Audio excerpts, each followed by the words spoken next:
இன்றைக்கு நம்ம என்ன மாதிரியான சத்தியத்தை நம்ம சிந்திக்க போகிறோம் என்றால், சங்கீத புத்தகம் 37வது சங்கீதம் 3வது வசனத்தை நாம் வாசிப்பு கேட்போம். சங்கீதம் 37 3வது வசனம்.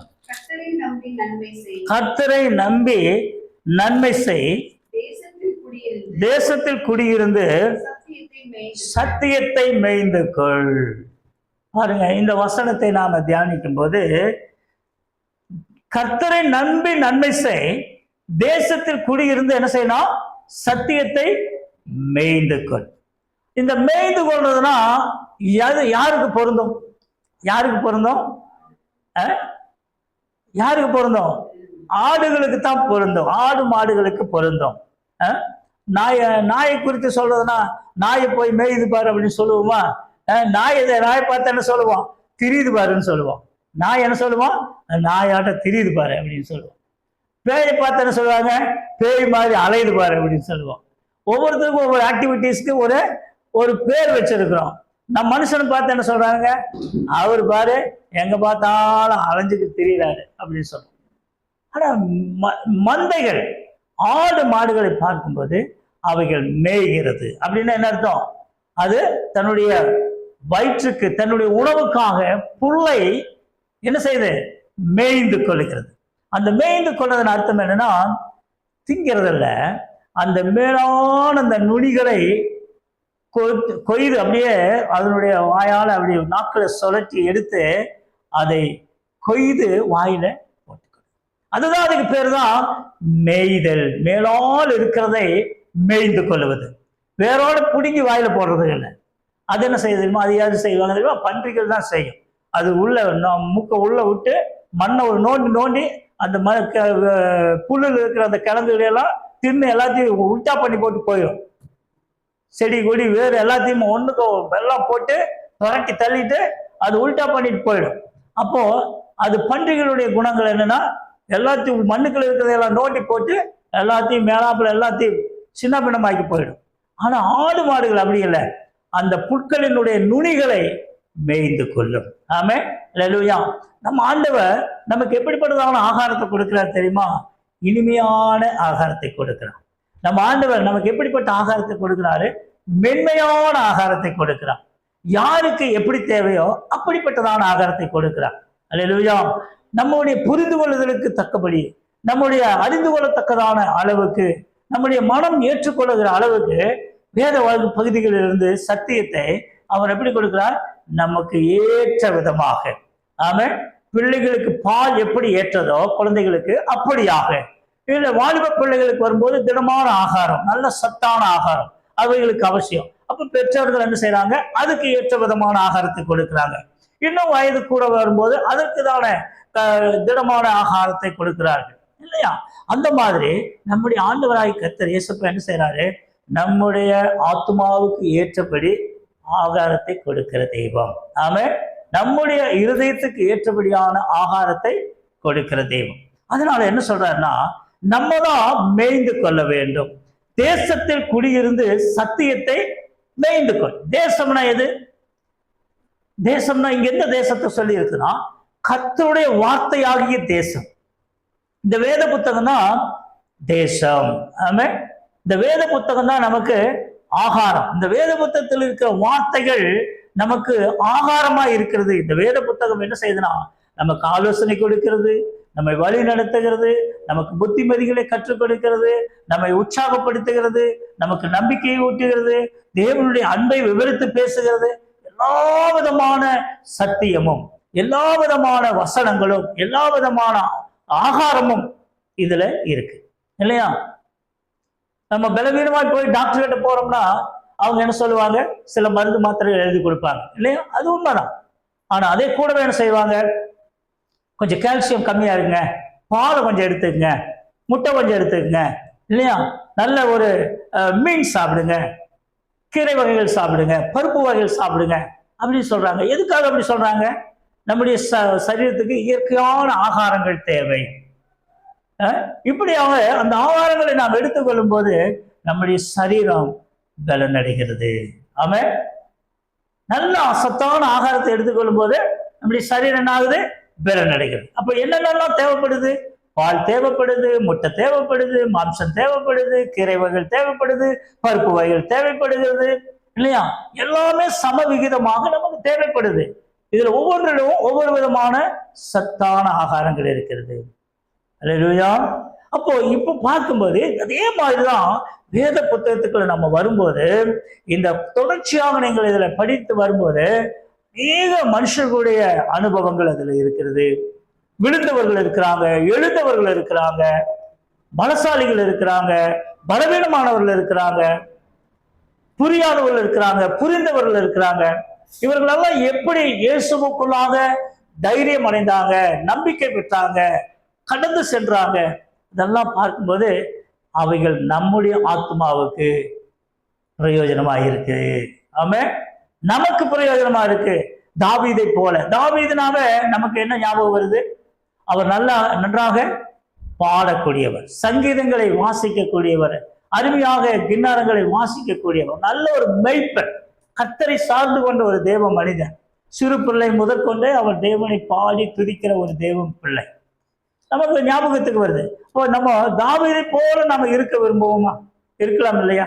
தாவீது நமக்கு ஒரு கர்த்தருக்கு ஏற்ற ஒரு தேவ பிள்ளையா இருந்தா, அப்போ நம்ம அதை பாடிக்கும் போது தாவீதை போல நம்ம இயேசுவை நேசித்தா எவ்வளவு நல்லா இருக்கும் அப்படிங்கிற ஒரு உணர்வு நமக்கு வந்ததையும் நம்ம என்ன செய்யறோம்? இயேசுவை நேசிக்க ஆரம்பித்து விடும். ஒவ்வொரு கேரக்டரும் ஒவ்வொரு விதமான ஒரு காரியங்களை நமக்கு கற்றுக் கொடுக்கிறாங்க இல்லையா? விசுவாசத்தை உருவாக்குறாங்க, பரிசுத்தத்தை உருவாக்குறாங்க. யோசேப்பை குறித்து படிக்கும் போது நமக்கு எப்படிப்பட்டதான உணர்வு வருகிறது? யோசேப்பை போல நம்ம ஒரு பரிசுத்தமான ஒரு வாழ்க்கை வாழணும் அப்படின்னு சொல்லி ஒரு உணர்வு வருது. ஆபேலை குறித்து தியானிக்கும் போது என்ன செய்யுது? ஆபேலை போல உதார்த்தமான காணிக்கைகளை மன உற்சாகமாய் ஆண்டவருக்கு கொடுக்கணுங்கிற ஒரு பாரம் வருது. தானியேலை குறித்து படிக்கும் போது தானியேலை போல ஒரு வைராக்கியமான ஒரு வாழ்க்கை வாழ வேண்டும் என்று ஒரு வாஞ்சை வருகிறது. இப்படி இதெல்லாம் கேரக்டர்ஸ். அப்புறம் இன்னும் பார்க்கும்போது அநேக உபதேசங்கள், நமக்கு சத்தியத்தை நமக்கு போதிக்கிற வார்த்தைகள் எல்லாம் நிறைந்து இருக்கிறது பாருங்க. இதெல்லாம் படிக்கும்போது என்னன்னா, இந்த உலகத்தில் இருக்கிற பாவங்களுக்கு தப்பித்து, இந்த உலகத்தில் இருக்கிறதான சாபங்களை விட்டு நாம் வெளியே வந்து இயேசுவை நோக்கி பின்தொடர்ந்து போவதற்கு இந்த வார்த்தைகள் நம்மை உற்சாகப்படுத்துவதை பாருங்க. அதனாலதான் கர்த்தருடைய வார்த்தை சொல்லுது, நீ தேசத்துல குடியிருந்து சத்தியத்தை என்ன செய்யணும்?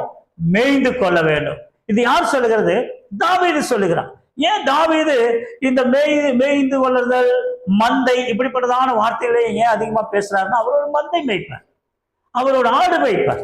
ஆகவே அந்த ஆடுகளினுடைய அவசியம் என்பதை அவர் அறிந்திருக்கிறார்.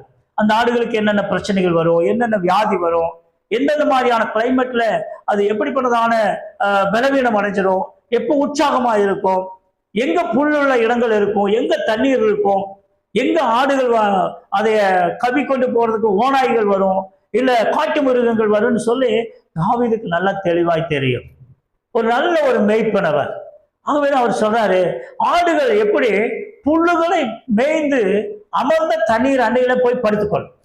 சும்மா ஆடுகளை ஓட்டிட்டு காலையில போவாங்க, போய் நம்ம வீட்டுல எல்லாம் 1-2 இருக்கும், போய் மார்க்கெட்ல இருக்க பழைய காய்கறிகளை கொண்டு வந்து போட்டா அது தின்னுட்டு படுத்துட்டு இருக்கும். ஆனா அந்த நாட்கள்ல தாவீதின் காலங்களெல்லாம் ஆயிரக்கணக்கான ஆடுகளை மேய்த்து கொண்டிருந்தார். ஆயிரக்கணக்கான ஆடுகள் அதுகளை எல்லாம் கொண்டு போய் புல்லுல இருக்கிற இடங்களை எல்லாம் கொண்டு போய் பல மாத கணக்கில் அவைகளுக்கு மேய்த்து கொண்டு வருவார். அப்ப அந்த ஆடுகள் என்ன செய்யணும்? அந்த புல்லுள்ள வெளிகளில போய் அந்த கொழுந்து மாதிரி இருக்கிற அந்த நுனிகளை கடித்து சாப்பிட்டு திருப்தி அடைந்து துள்ளி விளையாண்டு கொண்டிருக்கும். ஆமென், அல்லேலூயா. அப்புறமா அந்த ஆடுகள் நல்லா சாப்பிட்டு திருப்தி அடைஞ்சதையும் அவர் நிழலான இடத்துக்கு கொண்டு போயிட்டு அங்குள்ள நீரோடைகளில கொண்டு போய் தண்ணீர் காட்டுவார். நல்ல தண்ணி குடிச்சிட்டு அமைதியாக நிழலான ஒதுக்குப்புறத்துல படுத்துக்கொள்ளும். அதுக்கு தைரியமாய் படுத்துக்கொள்ளும், சந்தோஷமா படுத்துக்கொள்ளும். ஏன் தெரியுமா? என்னுடைய மேய்ப்பன் நல்ல மேய்ப்பன். ஆமே, என்னுடைய மேய்ப்பன் நல்ல மேய்ப்பன். ஆகவே எனக்கு பயம் இல்லை. எந்த விதமான ஓநாய் வந்தாலும் சரி, எங்களை கவி கொண்டு போறதான சிங்கம் சிறுத்தை வந்தாலும் சரி, எங்களுக்கு பயம் இல்லை. எல்லாவற்றையும் மேய்ப்பன் பார்த்துக் கொள்வார்னு சொல்லி அவர்கள் அமைதியாய் பார்த்துக் கொள்வார். அதே மாதிரிதான் நம்ம இங்க திருச்சபைக்குள்ள வந்துட்டோம்னா, ஆலயத்துக்குள்ள வந்துட்டோம்னா, தேவனுடைய வார்த்தை நம்மை பாதுகாப்பாய் வைத்துக் கொள்ளும். ஆமே, நீங்க இந்த கேட்கிற சத்தம், கேட்கிற வார்த்தை இந்த உலகத்துக்குள்ள நீங்க போனாலும் சரி, உங்களை எந்த தீமையும் அணுகாமல் உங்களுடைய ஆத்மாவை அது காத்துக்கொள்ளும். அல்லேலூயா. சத்தியத்துக்கு தேசத்துல குடியிருந்து சத்தியத்தை மேய்ந்து கொள். அப்ப தேசம் என்பது என்ன? தேசம் எது? இந்த வேத வசனங்கள் தான்.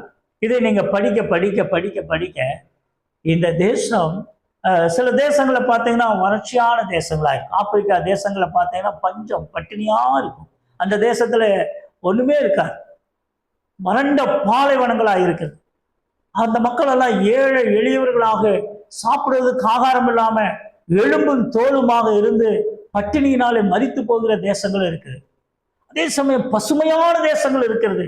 ஐரோப்பிய தேசங்களை எல்லாம் எடுத்துக்கிட்டீங்கன்னா, அந்த பக்கம் சுவிட்சர்லாந்து, கிரீன்லாந்து, அந்த பக்கம் டென்மார்க்கு, நார்வே, ஜெர்மன், இதெல்லாம் பார்த்தீங்கன்னா பசுமையான தேசங்கள், குளிர்ச்சியான தேசங்கள். எங்கு பார்த்தாலும் பசுமை வெளிகள், எங்கு பார்த்தாலும் கனி வகைகள், பழங்கள், ஆப்பிள் வகைகள், பிச்சிஸ் பழங்கள் எல்லாம் எங்க பார்த்தாலும் தாராளமாக விளைஞ்சு கிடக்கும். எடுக்கிறது கூட ஆள் இருக்காது. கனடாவில் இருக்கிற ஒரு குடும்பத்தார் சொல்றாங்க, அங்க இருக்கிற ஆப்பிள் பழங்களை எல்லாம் நாங்க யாரும் சாப்பிட மாட்டாங்க, எல்லாம் கூடையில பொறுக்கி அங்க வச்சிருவாங்க, வேணுங்கிறவங்க எடுத்துட்டு போவாங்க அப்படின்னு சொல்லி. நம்ம வீட்டுல அப்படியா இருக்கு, நம்ம ஊர்ல அப்படியா இருக்கு. ஒரு ஆப்பிள் கிடைச்சதே பெரிய விஷயமா இருக்கும் இல்லையா? அப்போ அவ்வளவு தாராளமாக பழ வகைகள், கனிவகைகள் கிடைக்கக்கூடிய தேசங்கள் இருக்கத்தான் செய்யுது. எடுத்துக்கொள்ளவே வேண்டாத அளவுக்கு தாராளமாய் கிடைக்கிற பசுமையான குளிர்ச்சியான தேசம் இருக்கத்தான் செய்யுது. பாலைவனம் போல இருக்கிற தேசமும் இருக்குது, செழிப்பான குளிர்ச்சியான தேசங்கள் இருக்கத்தான் செய்யுது. ஆனா இந்த வேத புத்தகத்துல பார்த்தீங்கன்னா தேவன் நமக்கு செழிப்பானவர்களை வைத்திருக்கிறார். ஆமென். வேத வசனம் எப்படிப்பட்டதா இருக்கா? தேனிலும் தெளிதேனிலும் மதுரம் உள்ளதா இருக்கு. இது பாலை போல நமக்கு ஒரு ஆகாரமா இருக்கிறது. ஆமென். அப்போ இந்த தேசத்துல நீ குடியிருந்து சத்தியத்தை நம்ம என்ன செய்யணும்? ஏற்றுக்கொள்ளணும். நம்முடைய இருதயத்துல சத்தியம் இல்லைன்னா, தேவனுடைய வார்த்தை இல்லைன்னா, பாவம் நம்மை ஆண்டு கொள்ளும், உலகம் நமக்கு உள்ள வந்துடும். அல்லேலூயா.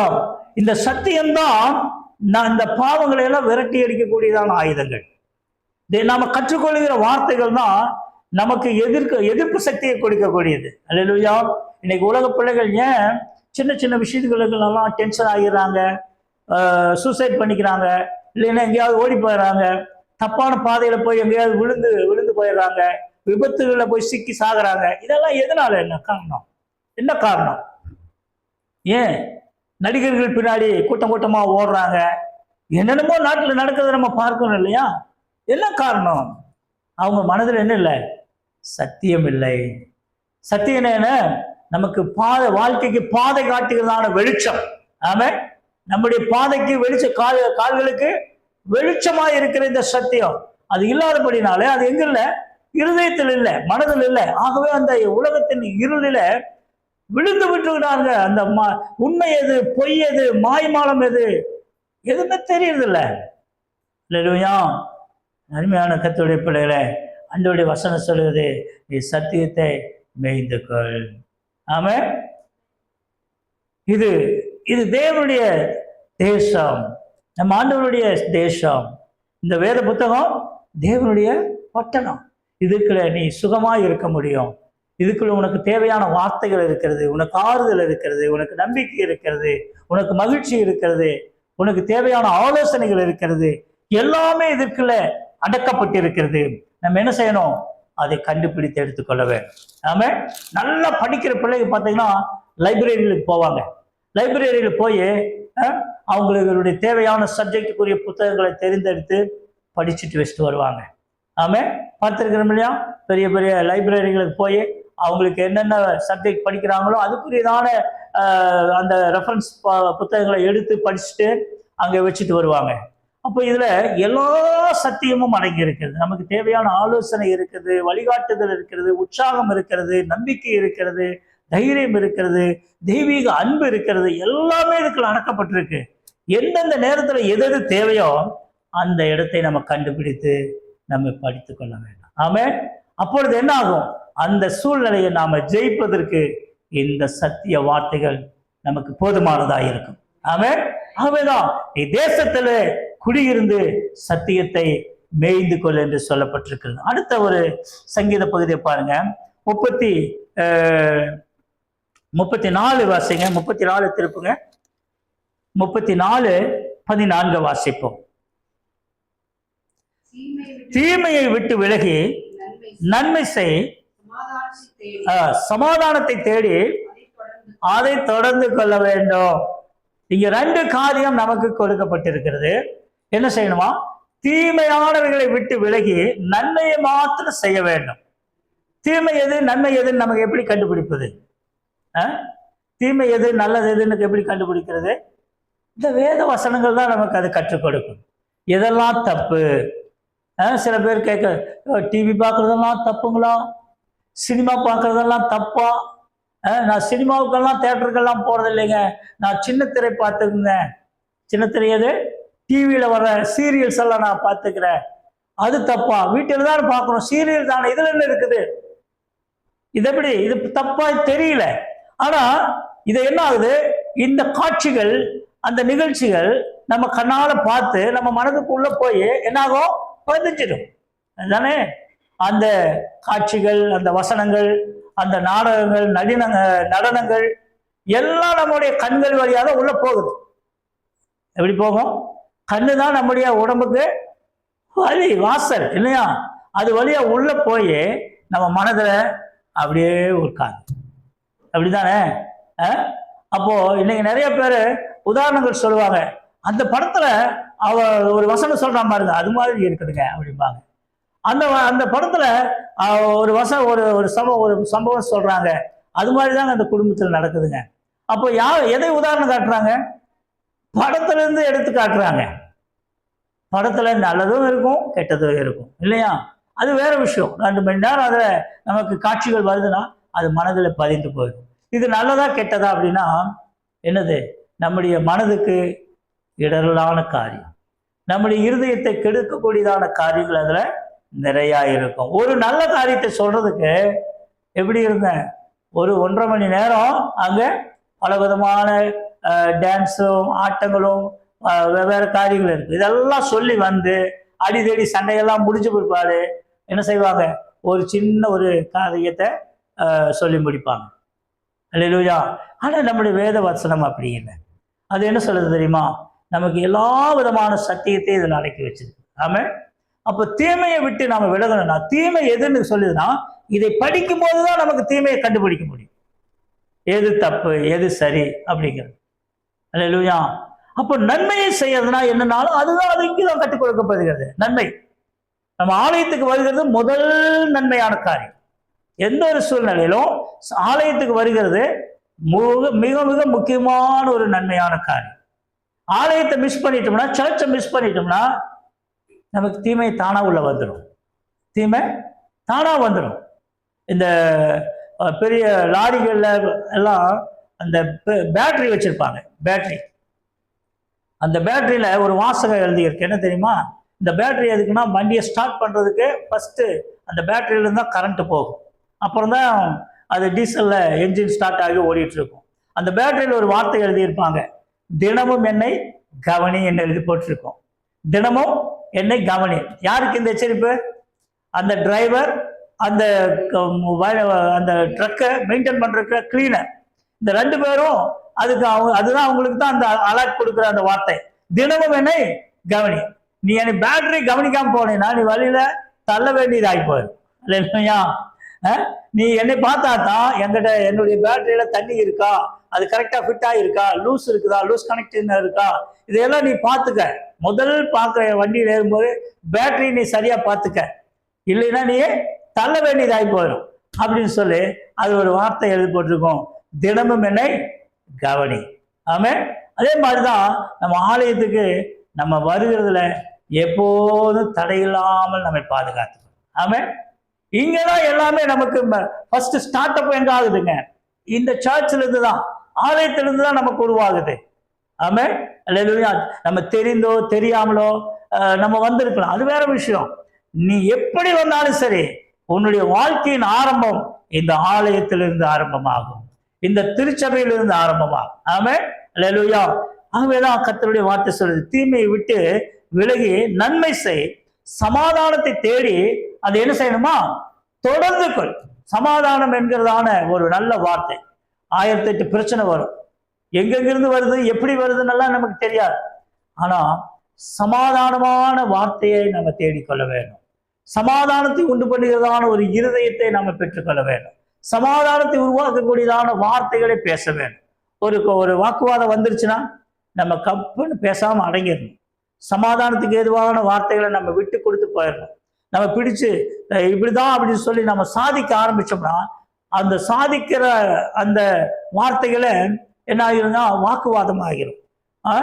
வாக்குவாதமாகி அது பெரிய பிரச்சனை உண்டாகி அது டென்ஷன் ஆகி கோபம் வந்து ஒருத்தருக்கு ஒருத்தர் அடிச்சுக்க பிடிச்சிக்கிற அளவுக்கெல்லாம் கூட வர்றது உண்டு.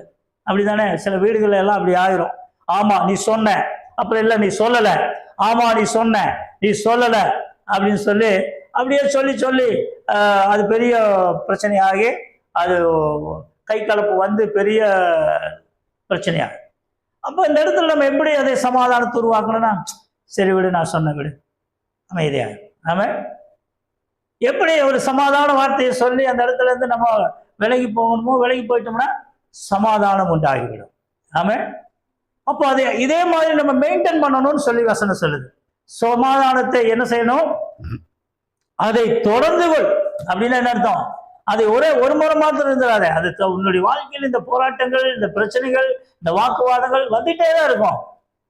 நீ அதை தொடர்ந்து பிடித்து கொள்ள வேண்டும். ஆமே. எனக்கு போதும், நான் பொறுத்தது போதும் அப்படின்னு நம்ம நினைச்சோம்னா ஒரு நாள் பொங்கி எழுந்துருவோம். எப்படி? நிறைய பேர் நானும் பொறுத்து பார்க்கிறேன், இதுக்கு மேல நீ மேல என்னால பொறுக்க முடியாது அப்படின்னு சொல்லி பொங்கி எழுந்து பத்திரகாளி ஆகி பெரிய பிரச்சனை ஆகி அந்த மாதிரி இடத்துக்கு நம்ம போகக்கூடாது. வசனம் என்ன சொல்லி கொடுக்குதுன்னா, நீ தொடர்ந்து கொள். சமாதானத்தை என்ன செய்யணும்? தொடர்ந்து பிடித்துக்கொள். ஏதோ கொஞ்ச நாள் நான் அமைதியா இருப்பேன், வசன ஆண்டவர் ஆவியாளர் என்னோடு பேசுறேன், நான் கம்முன்னு இருக்கிறேன் அப்படின்னு சொல்லிட்டு கொஞ்ச நாள் கம்முன்னு இருந்து போட்டு அந்த நாள் மாத்திரம் அப்படியே பயபக்தியா இருந்து போட்டு அப்புறம் கொஞ்ச நாள் கழிச்சு அப்புறமா இதுக்கு மேல என்னால் பொறுக்க முடியாது, இதுக்கு மேல நான் சும்மா இருந்தேன்னா என்னை பேக்காளி ஆக்கிடுவாங்க, அந்த மாதிரி எல்லாம் நம்ம இருந்திருக்கிறேன். தொடர்ந்து கொண்டுட்டா நமக்கு சமாதானம் நம்முடைய இருதயத்துல உட்கார்ந்துடும், நம்ம வாழ்க்கை சமாதானமா இருக்கும். ஆமே. அல்லேலூயா. அடுத்ததான ஒரு காரியத்தை நம்ம கடைசியா பார்க்கிறோம். எங்க யோவான் எழுதின சுவிசேஷம் 10வது அதிகாரம் 9வது வசனத்தை வாசிங்க. யோவான் 10:9 அருமையான ஒரு நல்ல வசனமாக இருக்கிறதை பார்க்கலாம். யோவான் 10:9வது வசனம். நானே வாசல், என் வழியாய் ஒருவன் உட்பிரவேசித்தால் அவன் ரட்சிக்கப்படுவான், அவன் உள்ளும் புறமும் சென்று மேய்ச்சலை கண்டடைவான்.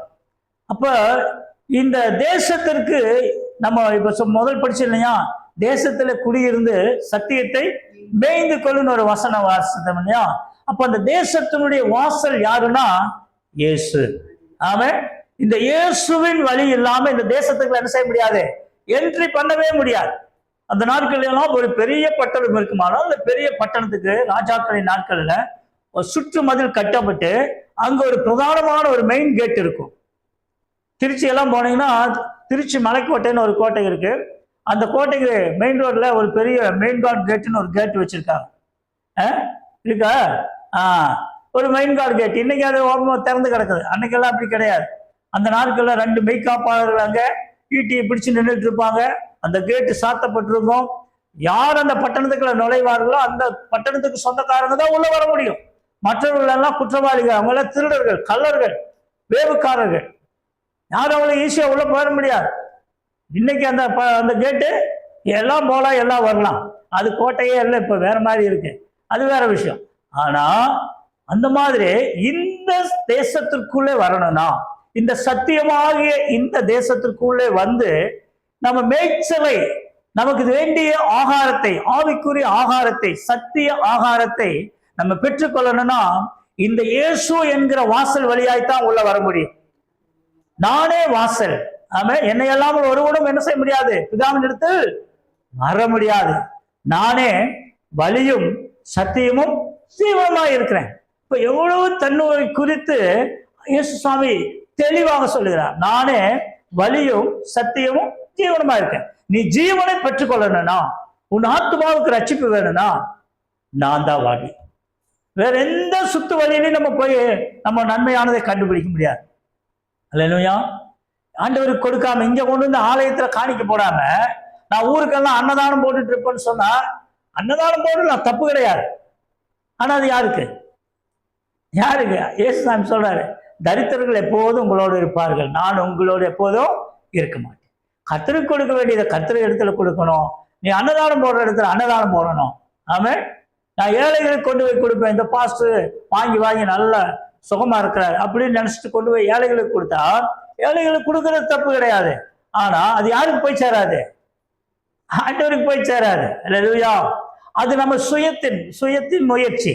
கர்த்தருக்கு கொடுக்க வேண்டிய பங்கு கர்த்தருக்கு வந்து சேரணும். நீ தாராளமா ஏழைகளுக்கு கொடுக்கலாம்.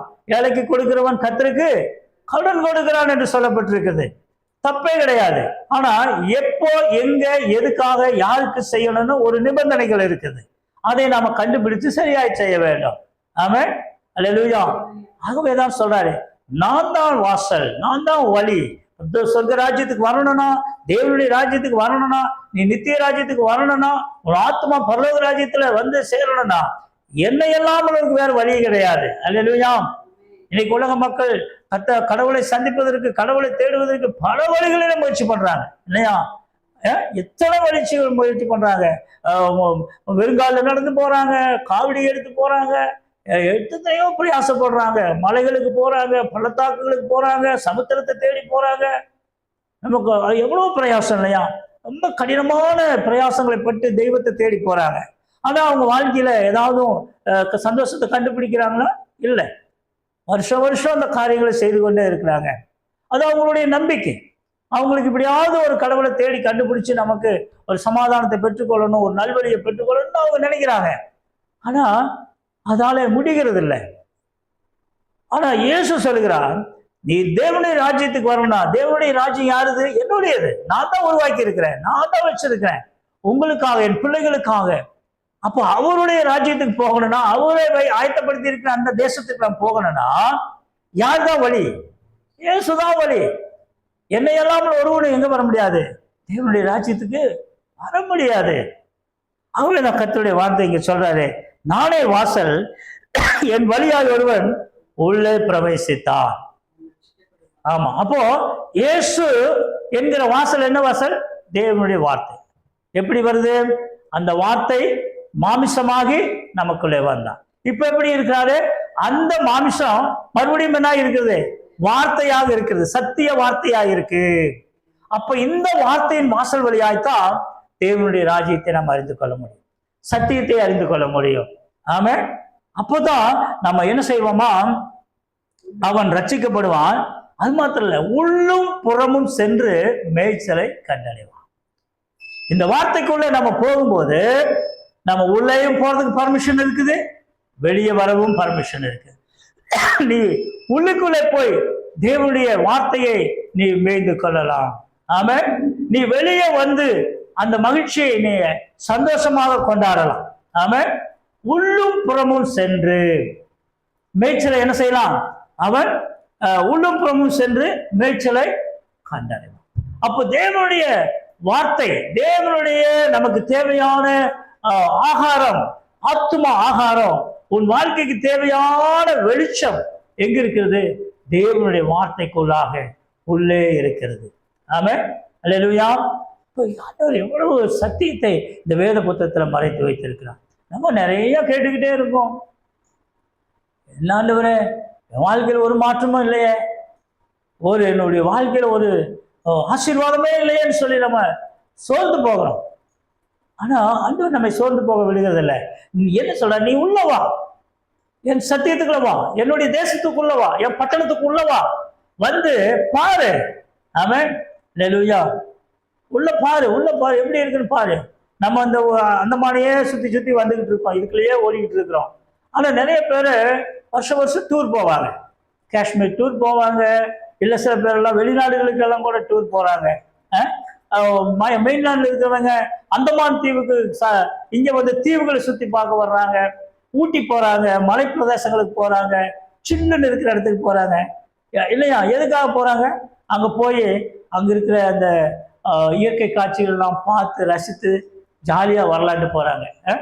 நம்ம ஊருக்குள்ளேயே சுற்றி சுற்றி வந்து போர் அடிச்சு போச்சு, பிள்ளைகளோட சேர்ந்து என்ன பண்ணலாம், கொஞ்சம் ஊட்டி போயிட்டு வரலாம், கொடைக்கானல் போயிட்டு வரலாம், இல்லைன்னா அந்தமான் போயிட்டு வரலாம், காஷ்மீர் போயிட்டு வரலாம். அப்படி எதுக்கு அவ்வளோ தூரம் போகிறாங்க? ஒரு சந்தோஷம், பிள்ளைகளோடு போய் நம்ம சந்தோஷமா போயிட்டு வரலாம்.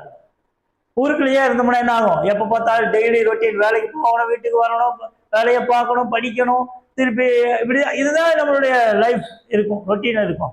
ஆனால் வெளியே போயிட்டு வரும்போது நம்ம வேலை, வீட்டு காரியங்கள் எல்லாத்தையும் மறந்துட்டு நம்ம அழகான இயற்கை காட்சிகள், மலைகள், பள்ளத்தாக்கள், சமுத்திரம் இதையெல்லாம் பார்த்து ரசிச்சுட்டு சந்தோஷமா வரலாம். இதுக்கு தான் டூரிஸ்ட் போறாங்க, டூர் போறாங்க, அப்படித்தானே? ஆண்டவருடைய வசனம் சொல்லுது, நீ உள்ள வந்துட்டா நீ ரசிப்பதற்கு ஏராளமா இருக்கிறது. நீ இந்த சத்தியத்துக்குள்ள வந்துட்டா நீ பார்க்கறதுக்கு நிறைய இனிமையான காரியங்கள் உள்ள இருக்கிறது. நீ புரிந்து கொள்வதற்கு நிறைய வார்த்தைகள் இருக்குது. உன் ஆத்மாவுக்கு ஏற்ற சத்தியம் இதுல நிறைய இருக்கு. ஆமே. அப்புறம் தான் தெரியும், ஆஹா இவ்வளவு விஷயங்கள் இது இருக்கா, இதையெல்லாம் நாம விட்டு போட்டு உலகத்துக்குள்ள நான் புரண்டுட்டு இருந்திருக்கிறேன், நம்ம அறியாம தெரிஞ்சிட்டு இருந்திருக்கிறேன், இவ்வளவு சத்தியம் இதுக்குள்ள இருக்குது, இவ்வளவு வெளிப்பாடு இதுக்குள்ள இருக்கிறேன், இவ்வளவு நிச்சயம் நம்பிக்கை இருக்குது, என்னுடைய ஆத்மாவுக்கு ஏற்றதான வார்த்தைகள் இதில் இருக்கு என்று சொல்லி நம்ம இதுக்குள்ள கண்டுபிடிக்க முடியும். அதனாலதான் ஆண்டவர் சொல்ற, உள்ளும் புறமும் சென்று மேய்ச்சலை கண்டடைவார். ஆமே. கர்த்தருடைய வார்த்தையின் அந்த ஆகாரம், நமக்கு தேவையான மேய்ச்சல் எங்க இருக்குது? ரெண்டு பக்கம் இருக்கு, உள்ளும் புறமும். தேவனுடைய வார்த்தைகள் நமக்கு உள்ள போனாலும் சரி, வெளியே வந்தாலும் அந்த வார்த்தையின் அந்த புஷ்டி, ஆரோக்கியம் அதுக்குள்ளே இருக்கிறதை பார்க்க. ஆமே. அல்லேலூயா. நம்ம எல்லாரும் எழுந்திருப்போமா? எல்லாரும் எழுந்திருப்போம். ஆண்டவரே உமக்கு நன்றி செலுத்துறாப்பா, நன்றி செலுத்துகிறாப்பா. ஆமா ஆண்டவரே, எல்லாரும் இன்னைக்கு நம்ம மனதார இயேசுவின் இடத்துல ஒப்பு கொடுப்போம். ஆண்டவரே, நீர் நல்ல மெய்ப்பனாய் இருக்கிறீர், நீர் நல்ல மேய்ப்பனாய் இருக்கிறீர் ஐயா. நீர் எங்களை உம்முடைய தேசத்துல கொண்டு வந்து குடியிருக்க பண்ணுகிறீர் ஆண்டவரே. உம்முடைய தேசத்துல எங்களுக்கு ஆகாரத்தை வைத்திருக்கிறீர் ஆண்டவரே. உம்முடைய தேசத்துல எங்களுக்கு மேய்ச்சலை வைத்திருக்கிறீர் அப்பா. எங்கள் ஆத்மாவுக்கு தேவையான சத்தியம் அதில் மறைந்திருக்கிறது அப்பா. தேசத்துல குடியிருந்து சத்தியத்தை வேண்டுகொள் என்று சொன்னீரே. உம்முடைய தேசத்திற்கு நீர் எங்களை அழைத்து வந்திருக்கிறீர். இந்த சபையாகிய உம்முடைய தேசத்திற்குள் அழைத்து வந்திருக்கிறீர். உம்முடைய சத்தியமாகிய இந்த வார்த்தையாகிய இந்த தேசத்திற்குள் அழைத்து வந்திருக்கிறீர். அதற்குள்ள இருக்கிறதான சத்தியத்தை நாங்கள் மேய்ந்து கொள்ள எங்களுக்கு உதவி செய்வீராக, உதவி செய்வீராக. காடுகளிலே, மலைகளிலே, எங்கேயோ வனாந்தரத்தில் அலைந்து கொண்டு இருந்த எங்களை உம்முடைய வசனமாகி இந்த மேய்ச்சலுக்களை கொண்டு வந்தீரே, உமக்கு நன்றி அப்பான்னு சொல்லுவோமா? ஆமென். சமாதானத்தை தொடர்ந்து பிடித்துக்கொள் என்று சொல்லி இருக்கிறீர்களே, உம்முடைய வசனத்திற்குள்ள சமாதானம் இருக்கிறது ஐயா. உலகத்திலே நாங்கள் திரிந்த போது வம்பும் வழக்கும் வாக்குவாதங்களும் சண்டைகளும் மலிந்து கிடந்தது. அவைகளோடு நாங்கள் போராடி களைத்து சோர்ந்து போனோம். உம்முடைய வார்த்தைக்குள்ள வரும்போது சமாதானம் உள்ள வார்த்தைகளை பெற்றுக் கொள்கிறோம் ஐயா. எங்கள் ஆத்மாவுக்கு ஏற்ற சமாதானம் உள்ள வார்த்தைகள் அதுக்குள்ள இருக்கிறது.